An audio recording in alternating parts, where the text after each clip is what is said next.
প্রিয় দর্শক, আসসালামু আলাইকুম রহমতুল্লাহ। আজকে আমি আপনাদের একটা নতুন বিষয় দেখাবো। এটা নতুন নয়, অনেকেই কিন্তু এর আগেও করছে, কিন্তু গ্রামেও যে এই কাজটা মানুষ করে তা আমি আপনাদের সামনে আজকে তুলে ধরবো। আমার পিছনে আপনি যে বাগানটি দেখতে পাচ্ছেন, সেই বাগানের এখানে এটা হচ্ছে চাল কুমড়া, অর্থাৎ গ্রামে মানুষ যখন চালে যে কুমড়া হতো তাকে বলতো চাল কুমড়া। আপনারা যদি একটু সামনে এগিয়ে আসেন তো দেখতে পারবেন এখানে যে কত সুন্দর গাছ হয়েছে। আর এই গাছের যদি যে মূলটা মানে শিকড় যদি দেখতে পান, দেখেন এইখানে আসেন, ক্যামেরাটা একটু এগিয়ে নিয়ে আসেন।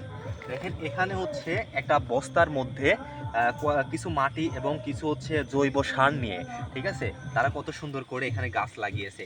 দেখেন এই যে গাছ, তিনটা চারটা করে গাছ লাগিয়েছে এবং গাছের মাথাগুলো ওই দিক দিয়ে দিছে। তার মানে এই গাছের মাথাগুলো সম্পূর্ণ ওই দিকে চলে যাবে এবং চাল কুমড়া চালে ধরবে।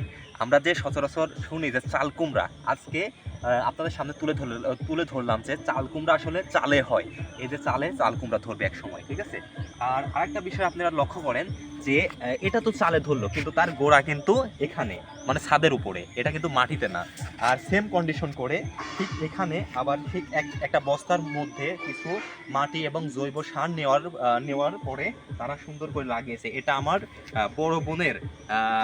বড় বোনের বাড়ির ছাদ। আমার হচ্ছে মানে বোনের জামাই, ঠিক আছে, এই যে কাজটা করছে এবং সুন্দর করে একটা মানে পরিবেশ তৈরি করছে।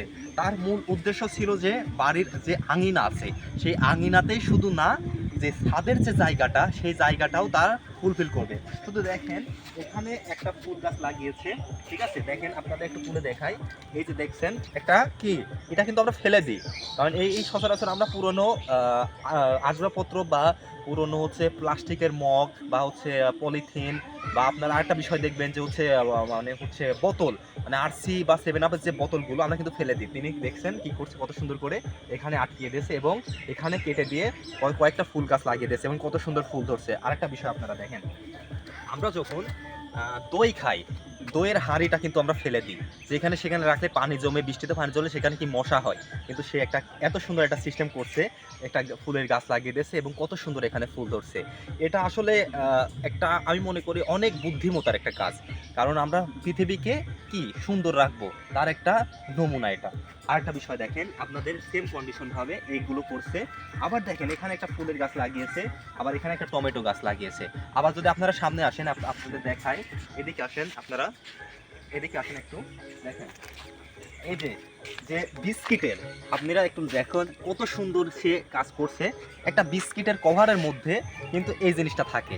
দেখেন তিনটা গাছ লাগিয়ে দিয়েছে, এখানে একটা ছোট্ট একটা বাগান হয়ে গেছে। এখানে কিন্তু ফুল ধরবে বা এই গাছটা কত সুন্দর লাগছে। যদি ফুলের গাছ নাও হয়, গাছটা কিন্তু অনেক সুন্দর লাগছে। এই কাজটাও সে করে ফেলছে। আবার একটা বিষয় দেখেন, আপনারা লক্ষ্য করেন যে এই যে এটা আমরা কিন্তু কি এটা ফেলে দিই বা ওই হচ্ছে ভাংরিওয়ালার কাছে বিক্রি করে দিই, কিন্তু সে কি করছে দেখছেন, এত সুন্দর একটা দুইটা তিনটা চারটা পাঁচটা গাছ লাগিয়ে দিয়েছে। সেও এখানে একটা ছোট্ট একটা বাগান করে ফেলছে। তাই আমি মনে করি যে আপনারা যারা বাড়িতে বা আশেপাশের যে আসবাবপত্র ময়লা আবর্জনার মধ্যে ফেলে দেন, ওইগুলো ফেলে না দিয়ে আপনার ছাদে বা আঙিনাতে সুন্দর করে এই কয়েকটা ফুলের গাছ লাগিয়েও আপনি পরিবেশটাকে সুন্দর করতে পারবেন। এটাই ছিল আপনাদের সামনে তুলে ধরার একটা বিষয়।